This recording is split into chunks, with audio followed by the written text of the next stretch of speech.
We're coming for you.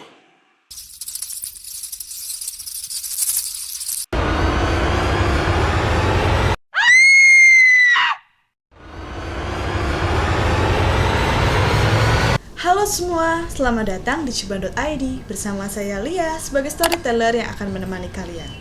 Pada malam hari ini kita akan bercerita tentang cerita urban yang berasal dari tanah Temanggung. Langsung saja, let's go!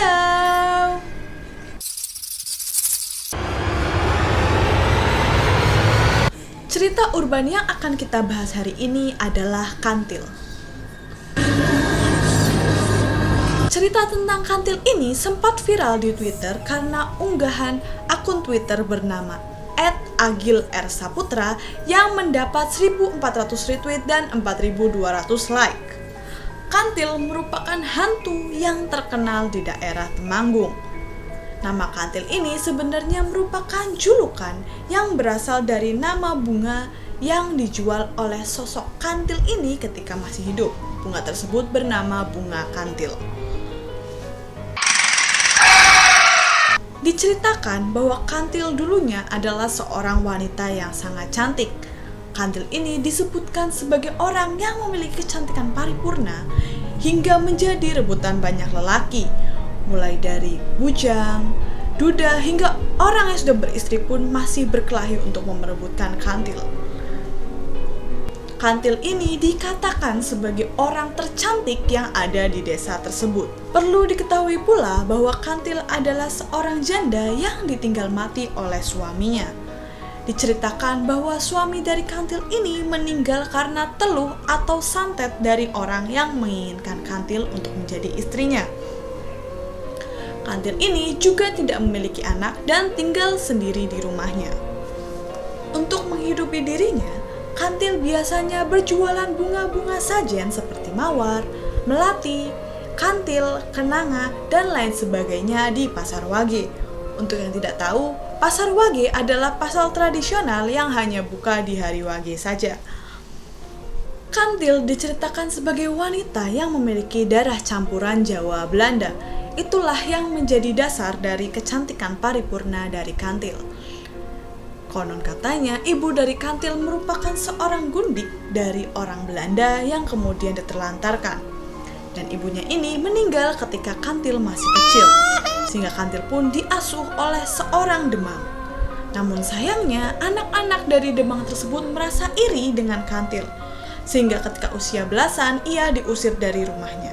Untungnya sebelum Demang meninggal, ia mewariskan sepetak rumah untuk Kantil yang kemudian menjadi tempat ia bertemu dengan pujaan hatinya. Sayangnya pernikahan tersebut hanya berlangsung selama 2 tahun karena sang suami meninggal dunia. Ketika menjadi janda, banyak lelaki yang ingin mencoba meminang Kantil, namun sulit untuk mendapatkan hati wanita tersebut. Hingga akhirnya seorang lelaki berhasil mendapatkan hati Kantil. Hal ini tentu membuat banyak pria kecewa. Namun yang lebih mengecewakan lagi, yang berhasil mendapatkan hati Kantil adalah seorang pria beristri. Pria tersebut yang kita sebut saja dengan nama Sasongko ini merupakan pria Parubaya yang merupakan bupati bentukan Belanda. Sasongko merupakan orang yang memiliki pengaruh besar di daerahnya, sehingga tidak ada laki-laki yang berani beradu dengan Sasongko. Kantil seperti diperdaya oleh Sasongko. Ia diberi harta dan hanya diberi janji untuk dinikahi. Selama kurang lebih 2-3 tahun menjadi gundik, Kantil tidak diperbolehkan berjualan bunga lagi di pasar. Semua kebutuhannya tercukupi, ia dibelikan rumah, bahkan dibelikan banyak perhiasan mewah yang katanya lebih mewah daripada istri sah dari Sasongko tersebut. Namun karena terbiasa hidup mandiri, akhirnya Kantil pun kembali berjualan bunga. Namun bukan sebagai pedagang biasa, kini ia menjadi tengkulak di mana banyak pedagang yang menjualkan bunga milik Kantil. Kantil setiap hari-hari Wage hanya cukup berkeliling-keliling dengan delman atau andong lengkap dengan kusirnya. Dalam waktu cepat, karir Kantil pun melejit. Ia sudah menjadi kaum borjuis meskipun ia masih menjadi gundik. Pada saat yang bersamaan, sedang gembar-gembarnya adanya kecu atau rampok yang berkeliaran di daerahnya. Pada suatu sore, ketika Kantil sedang berkeliling dengan delmanya, ia dihentikan oleh kecu. Padahal biasanya kecu ini hanya menyasar rumah-rumah dan tidak menghentikan orang di jalan. Pada keesokan harinya, Kantil dan kusirnya ditemukan tertelungkup di parit pinggir jalan yang berbatu dalam keadaan meninggal dan kedua mata yang hilang seperti dicongkel. Namun anehnya, barang bawaan yang dibawa Kantil tidak ada yang hilang. Akhirnya muncullah pertanyaan, mengapa hanya matanya yang dicongkel? Konon katanya, ada kecu baru atau kecu anyaran yang jika ingin menjadi anggotanya harus mencongkel mata korbannya dan diperlihatkan kepada pemimpinnya untuk menjadi anggota. Kematian Kantil pun menggegerkan satu daerah. Bahkan Sasongko pun mulai menampik bahwa Kantil adalah gundiknya, padahal sudah jadi rahasia umum bahwa Kantil adalah gundik dari Sasongko. Lalu hantu Kantil ini pun mulai meneror warga. Konon katanya setiap hari pasaran Wage, Kantil bersama kusir dan delmanya akan melewati jalan yang biasa ia lewati.